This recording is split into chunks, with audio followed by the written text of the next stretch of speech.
Good morning. This is the video where I'll talk about the trade readings. We have two very different readings this week, and that's one thing I'd like you to notice actually, that although this is a trade week, and we're talking about international trade, that in both of the readings, I'll be talking about it in this video, for example, as well. And despite that, the readings are very different. And they're taking a very different look, both of them, at international trade, different aspects of international trade, both of which are connected, of course, to the idea of the backlash against globalization. And you should see, like, I think in almost every reading that we do, right, there's some sort of common elements across the whole course, even though, like I said, particularly these two readings that we do this week are very different. And then, of course, across all the different weeks, we've had a variety of readings that have taken a variety of approaches to looking at the same issue. And so you've got some commonalities, but also lots of difference. So this week last week I thought they were both sort of similar, and the difference between the readings was like, okay, well, one's based in the United States and one's based in Europe, right? The analysis is of the United States or of Europe. This one, though, the difference is well, let me tell you the difference is this. The first reading, the one I read first anyway, the one that was on the, the first one in the module, the Constantinescu reading, that one is much more of an economics reading. And bear in mind as well, we're going to have some formal theory. Right? We oftentimes, I think in economics, we have even more formal theory than we usually do in political science, although we sometimes have it in political science too. And so you'll see that, you'll see some fairly complicated, at least for me, fairly complicated equations. I, particularly when I'm teaching this class, maybe all my classes, I read very quickly through those parts, right? When you get there, it's a policy research working paper that we're reading, Christina Constantinescu. But when you get down to the actual methodology part, this isn't really a methodology class, and so don't unless you want to, right? But don't feel obligated to understand the precise methodologies they're using. If you do understand those precise methodologies and you enjoy that sort of thing, certainly there's political science makes some use of those, but economics uses a lot more that sort of thing. So anyway, so the Constantinescu reading, it's an economics paper, and what it's doing is it's trying to explain something, and the thing that it's trying to explain is the sluggish growth in international trade recently, right? The recent sluggish growth in international trade.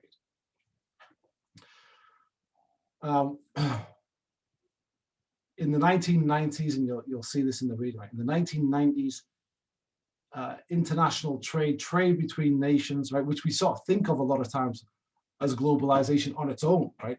If somebody asks you, what's globalization? One of the things that you might first say, right, is you might start to talk about a more connected world, and you might start to talk about the movement of goods and people, services and capital across borders more easily, right? A reduction in borders. If you talk about globalization, you might start talking about the end of the nation state and the end of borders and that sort of thing. So, what we're talking about is a backlash against that. So, if we're seeing a decrease in international trade, or at least a very, very slow growth in international trade, then we might want to talk about reasons that that's happening, right? And so that's what this paper does. So when you read this paper, that's what you're finding out, and we'll talk about it in some detail here. One of the things, I think, one of the principal sort of ideas, economic ideas that you probably want to know before you read the paper is this idea of elasticity. If you've taken an economics class, you might have talked about price elasticity a lot, and it's basically price elasticity is sort of a basic economic concept, and it's the more common kind of elasticity. So I'll sort of give you some examples from there, and then we'll go on and talk about what it means in this paper, because it's slightly different, right? This is trade elasticity, but anyway, the idea with price elasticity in economics, right, is that at what price point, if you raise the price of a particular good or service or anything really, but let's just focus on a good. If you raise the price of that good, how much does demand drop off, right? And so it's very elastic if demand drops off very quickly as the price goes up. Right? You say that the demand for that good is elastic. Now, the opposite is, let's say you can raise that price as high as you want, and you can put it as low as you want, and the demand will be the same. That's inelastic, right? That's price inelasticity. And so for that last one, right, it's very hard to come up with an example for it, but like water or air, like if somebody could control all of the water and put a price on it, like it doesn't matter what the price is, but you have to pay that price, because without it you'll die, right? And air would be the same, something like that, right? So bear that in mind, right? That's the basic idea of elasticity. If one thing changes with another, like a lot, like if when the price goes up, demand changes a lot, that's elastic. If when the price goes up and down, and the demand for that thing doesn't change, that's inelastic, right? So basically, if it's 1 or below, between 0 and 1, you usually say it's inelastic, and if it's above 1, it's usually you say it's elastic, right? And so that's exactly a lot of this paper depends on this idea of elasticity, but it's not price elasticity, right? It's not sort of comparing price and demand, but what it is comparing is, and this is macroeconomics, right? It's talking about nation states, it's talking about economies, whole economies, and what it's saying is this: it's measuring the elasticity of trade with income, right? So think of GDP, right? Gross domestic product. So that's everything produced in one economy in a year, all right? And then trade, right, is how much exports are you bringing in, right? That's one way to measure trade. There's other ways as well, like how many imports are you bringing in? The exports of other countries import into your country, and how many are you putting out?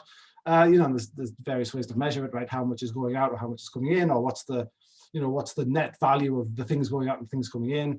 And particularly, and what you'll see in here is like the percentage of GDP that is being generated by international trade.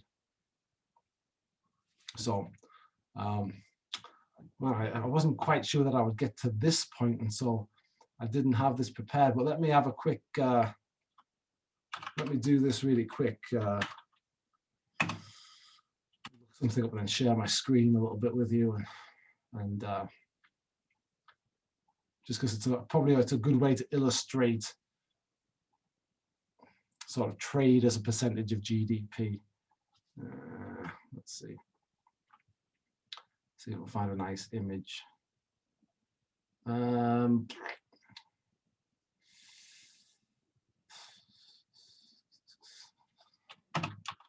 Looking for that, you probably, if you're taking economics, you probably know what I'm looking for. I'm looking for that C plus I plus G, right? Plus, is it X minus M or M minus X? Let's see. There you go. That's not quite right. There you go. That's what I want.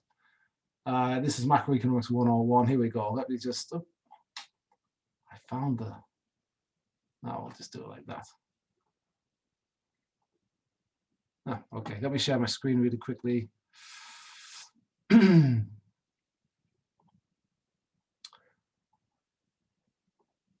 Okay, so yeah, you see, I just looked this up on Google, but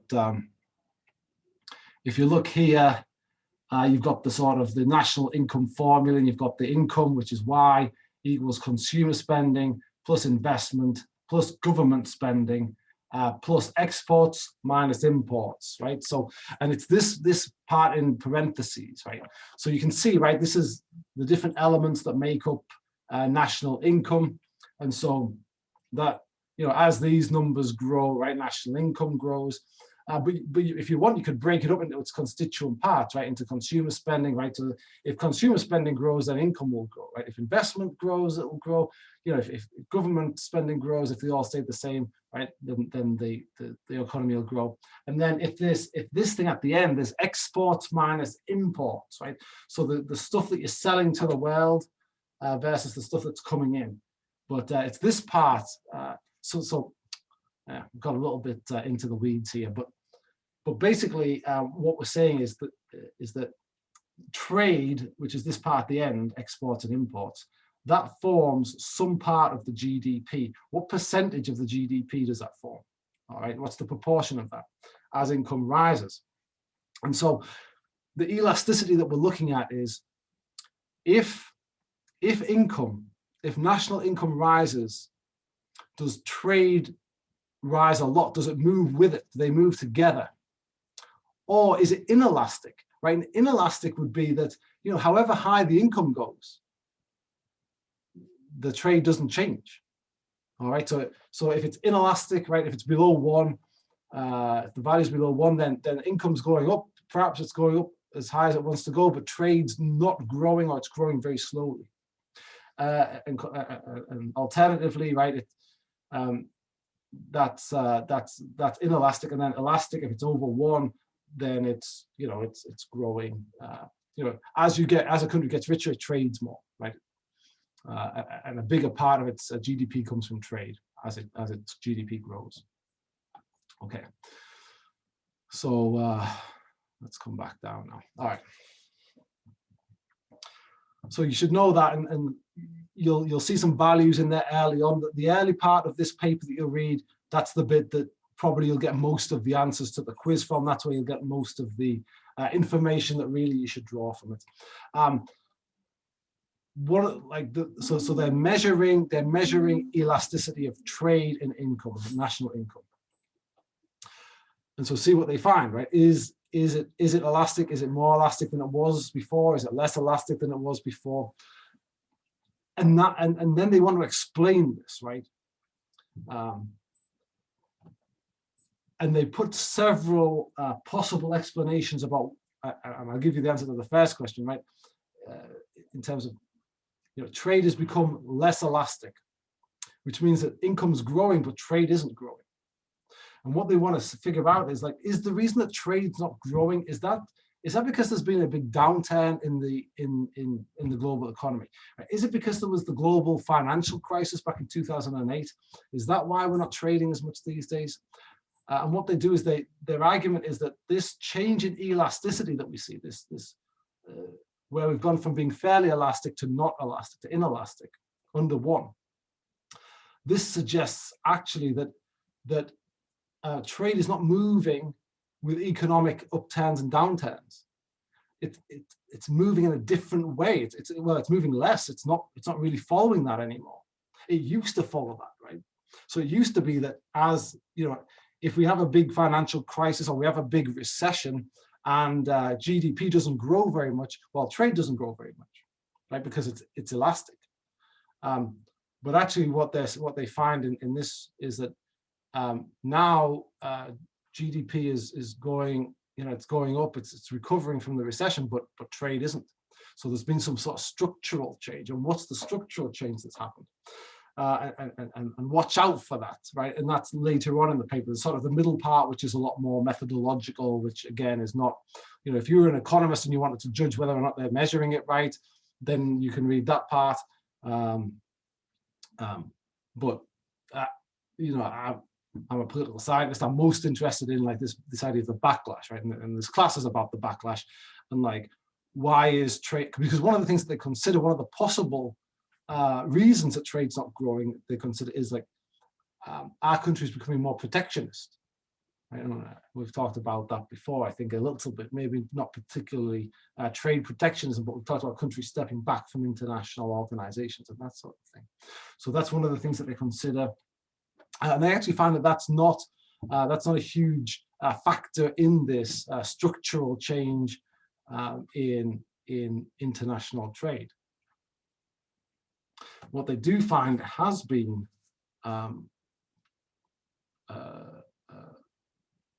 factor. The main factor that their argument is that the main factor is this.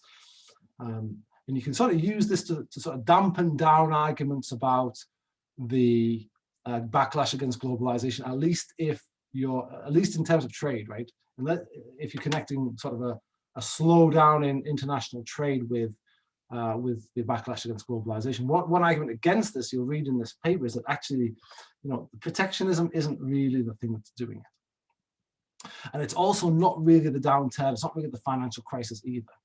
But what it is something that they talk about, that they call vertical specialization. Vertical specialization. And so vertical specialization, and they do a decent job of explaining what they mean by vertical, and they give you a good example of what vertical specialization is. But vertical specialization, if you think of the supply chain, let's think of a very simple one, because that's probably about as much as I could manage, right? But think of a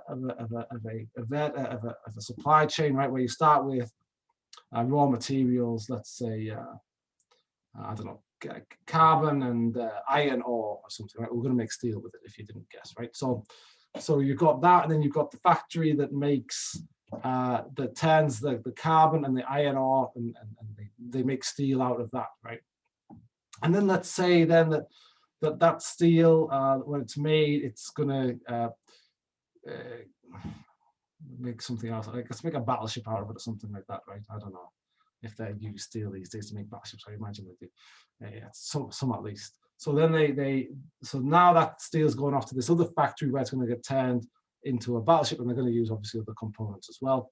But then let's say then that's the end basically of the supply chain. So if you think of that as a vertical line going from the mines where you're pulling out the iron ore and the mines where you're pulling out the carbon, down into the steel factory, into the steel works, down into the shipyard where they're building the ships, right? And you think of it as sort of vertical line coming down. What vertical specialization is that one country is doing the mining, right? So let's say that iron ore is coming out of the ground in China, and let's give them the carbon as well. It's all coming out of China. Let's say the steel works is in I don't know. Let's say the steel works is probably would be in China as well, to be honest with you. But and this is part of the argument, right? But let's say it's not in China. Let's say it's in Russia, right? So now we're pulling out the ground in China. We're sending it to Russia. Russia's making the steel, and then let's say we're buying the steel in the United States, and we're building battleships out of it, right? So that is vertical specialization.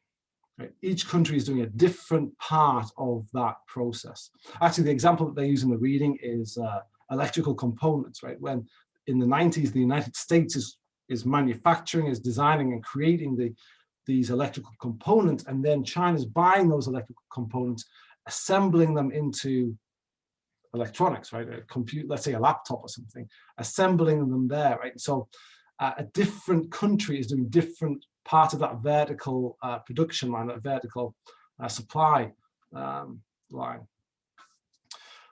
And they said that's what made trade grow so much with economic growth, right? As the United States economy grows and demands more electrical goods in the 90s,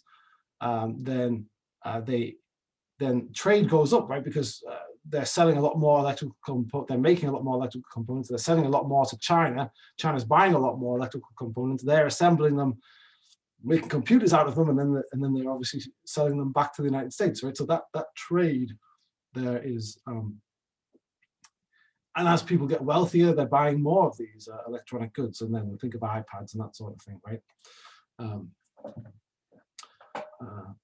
And so that's why it's elastic during the 90s and in the very early 2000s. That stops happening, right? And so what that means, and I don't think they go into it that much, but the sort of why it stopped happening. I can think of two reasons, and I don't know if they really mention these. I think this is now my own stuff, but there's two reasons. One is like China's perhaps doing more of the process, right? They're doing a bit vertical integration, right? So they used to just assemble the parts. Now they can make their own parts, right? So now they're making their own parts and assembling them, right? So now they're not buying the parts from the United States. that's one way to explain why there's not as much of sort of a vertical specialization anymore. Another one, right, is that maybe, although I guess that would be, well, maybe there's more, the savings rate in the United States. So one of these other elements of the national income formula has gone up. And so I mean, people have all the electronic goods that they need at this point. Like I can't even think what sort of electronic goods that are left to buy at this point. You know, we all have the smartphones and the laptops, and we have I have a desktop, which seems these days fairly old-fashioned. You know, we all have a few TVs. Like there's only so much, so many electrical goods, and so if that was driving the trade between the US and China, right, then that's maybe demand is. But I think they do deal with demand in there. So aggregate demand, they talk about aggregate demand, and they actually say that aggregate demand is not. They didn't think a big factor in the change in trade here. So that second explanation, they would refute that quite well. But the first one is probably, you know, it's probably a real thing. So that's that reading, right? And I've given you a lot of it, but you know, not all of it for sure. And I would definitely advise reading it and getting a clearer picture of what's going on. But that should be a good basis. The other one's quite different. So the other one's still talking about international trade. But instead of actually trying to explain like a downturn in the amount of trade, like the economics paper, what it's doing is it's trying to start a new research agenda. And this new research agenda they want to do is it's based on this question that they have. And the question is this. They talk about public salience, right? And this is just like public salience is just a matter of, do people care about this issue, right? And so particularly the question is like, why do they sometimes care about EU trade deals? Why does the EU public sometimes care about EU trade deals and sometimes they don't care about it? So if we're talking about a backlash against globalization, you know, and if trade is part of globalization, which I think we would all agree that it is, you know, why are the public objecting to some parts of the EU trade policy but not other parts? And they set it up quite nicely. So the first part of the paper, they're setting it up, they're saying, here are some trade deals that the people in the EU, pressure groups, politicians were against, and really sort of caused a lot of you know, protest. I think they talk mostly about protests, how many people came out onto the streets to protest against a trade deal. And also they talk about things like petitions and that sort of thing. Who signed a petition against this? And they go through EU trade deals, like recent ones, I think from like the 90s, I think is where they start, yeah, the 1990s. They say, look, before the 1990s, nobody in Europe cared about EU trade deals. They were not salient at all. The EU went ahead and signed trade deals wherever it wanted, and people really just didn't even look at it. Right? People weren't protesting it. They didn't even know about it. It wasn't on the news. They just let them get on with it. It seemed to be that international trade was benefiting them. They didn't care who they were trading with or anything like that, right? It wasn't a public issue. It wasn't a salient public issue, right? It didn't have any importance to people. It didn't make them do anything. They didn't care before the 1990s. And then in the 1990s, so now they start talking about individual trade deals since the 1990s, and they say, look, some of them. People, like hundreds of thousands of people came out. Some of them whole pressure groups formed to fight. And some trade deals didn't. They didn't fight. So what's going on there? Why? And so then the rest of the paper is them sort of going through a few possible reasons, right? Why this might be the case. Why the public are against some trade deals and not other trade deals, and they don't really come up with I don't think a very definitive answer. And of course, that's not what they're trying to do. What they're trying to do is sort of open a debate on this, on why EU publics would be for some trade deals or not for them necessarily, but just not care about them, not be against them or for them, and some that they would be so vehemently against that they would come out and protest in the street quite heavily. They also look at, which countries in the EU, because the EU is made up of member states, right?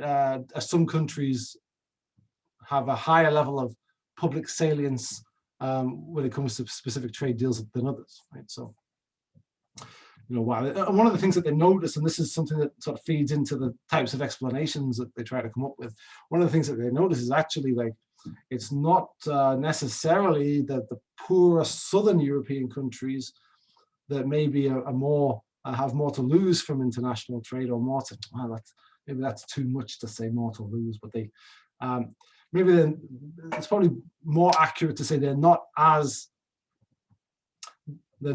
well positioned to take advantage of international trade.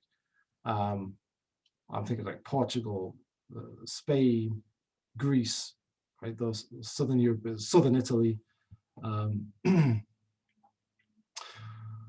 So, whereas Germany, right? Germany is famously an export-oriented country, right? Its economy, these days when we talk about economic drivers in the US and probably in Britain too, but the US is a good example of it, and we're all here in the US, so we can maybe be more familiar, right? The driver of the US economy these days is more and more credit, right? Expansion in credit, and also like the collateral that credit's based on, right? The increase in value, the appreciation in value of assets, like houses, and that's really an economic driver, much more so than it used to be in the US. It used to be more wages, but it's not as much wages anymore. It's the increase in assets. In Germany, it's a different economy, and what the German economy is being driven by much more than credit is exports, and so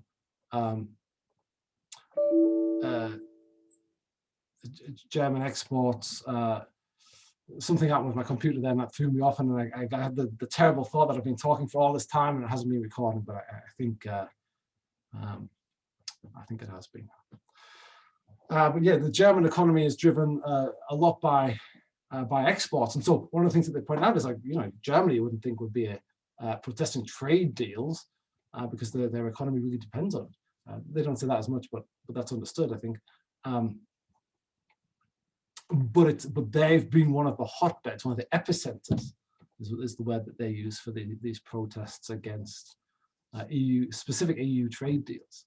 And have a look at which ones they're protesting and why they think these authors think that, how they try to explain the opposition to some but not all of the EU trade deals. One of the things that they do, and this is probably the last thing that I'll talk about, is this is one of a few, so this is certainly not everything you'll need to know, but one of the reasons they give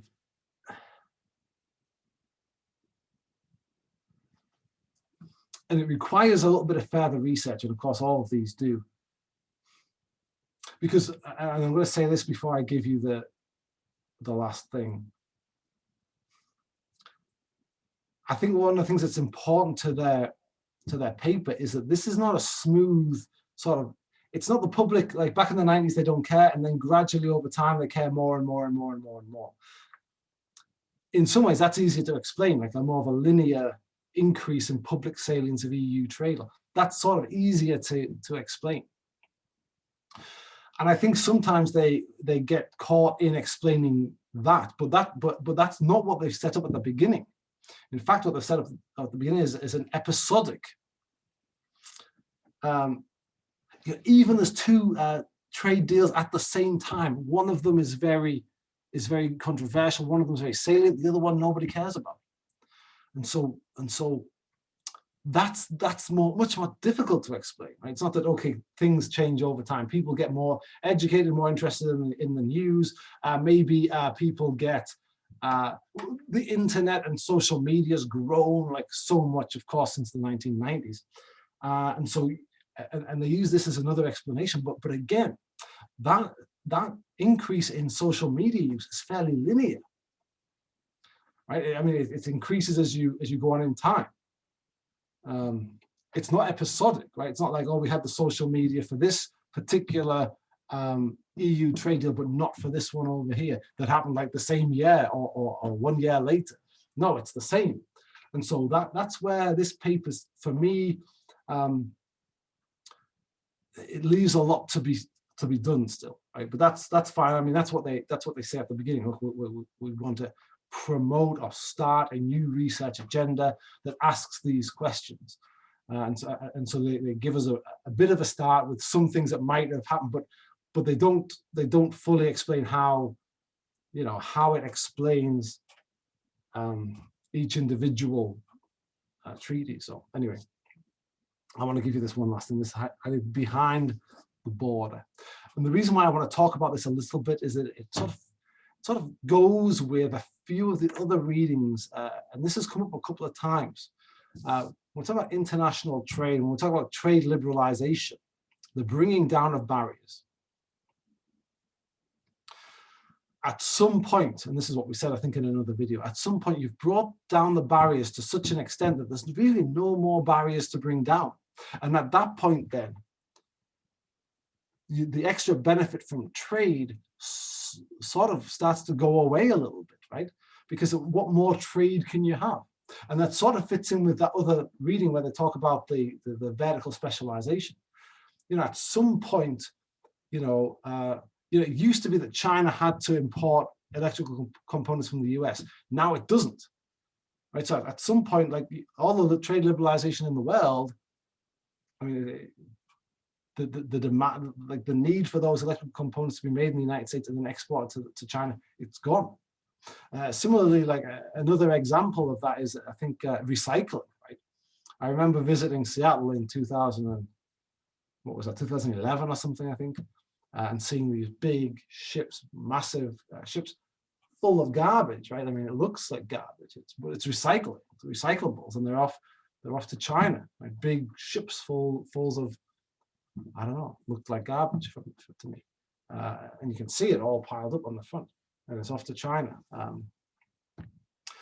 Now there's much less need for that, right? The Chinese economy doesn't need so many raw materials anymore. It's not recycling stuff.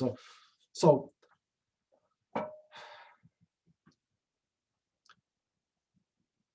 the reason why that's important to this class is we might be tempted to say there's a backlash against globalization, and one of the evidences of that is that there's a stalling of international trade.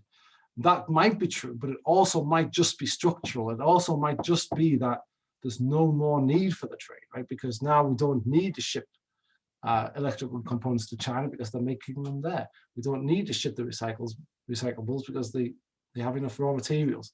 That might be an aggregate demand thing as well with the recyclables. Right, so those things, yeah, and they fit. They fit. I think.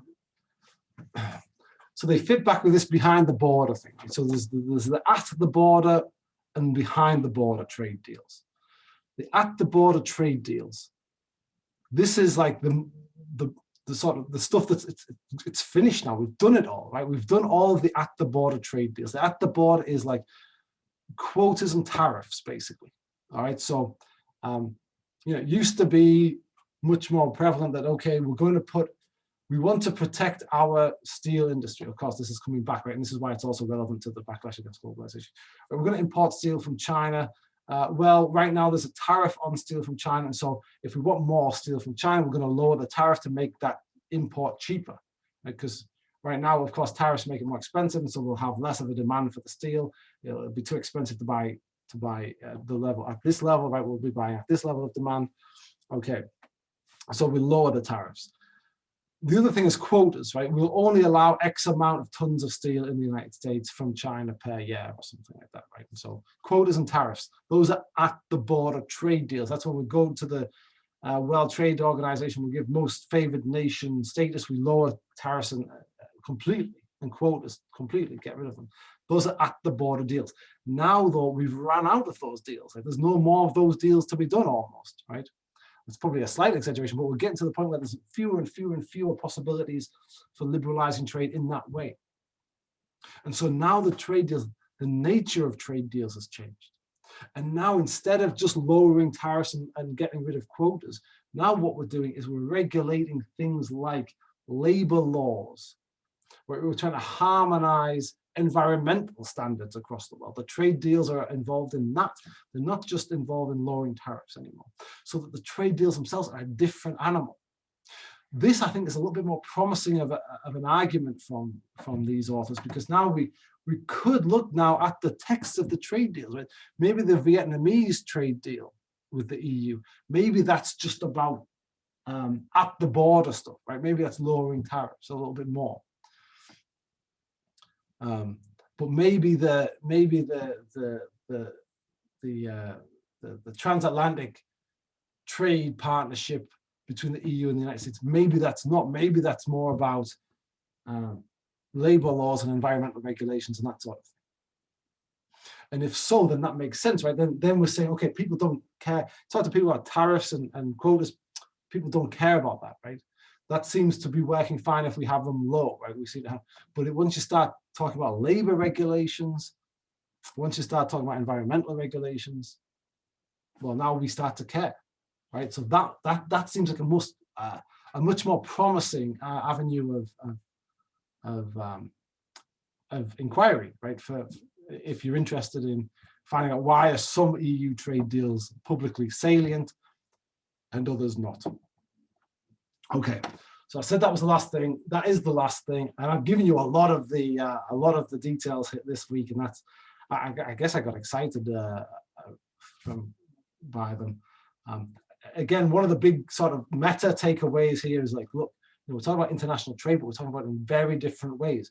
We're talking about it across two distinct disciplines, and you know that's fine. This is a global studies class, and so I think one of the good things about global studies is we're going to draw from economics and political science and sociology and anthropology and any other number of disciplines that's going to help. So we get two disciplines, two social science disciplines.